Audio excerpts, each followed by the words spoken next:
ছোটবেলায় গল্পের বইয়ে পড়েছিলাম টুনটুনি ও এক বেড়ালের গল্প। এক চালাক পাখি আর এক ধূর্ত বিড়ালের কাহিনী।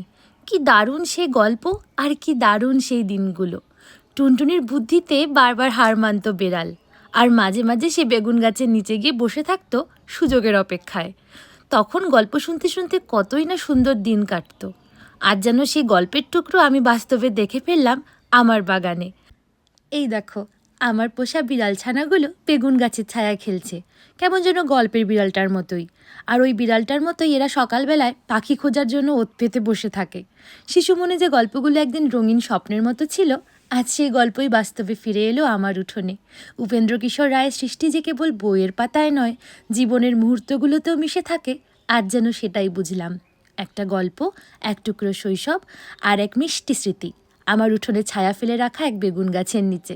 থ্যাংক ইউ ভিডিওটা দেখার জন্য।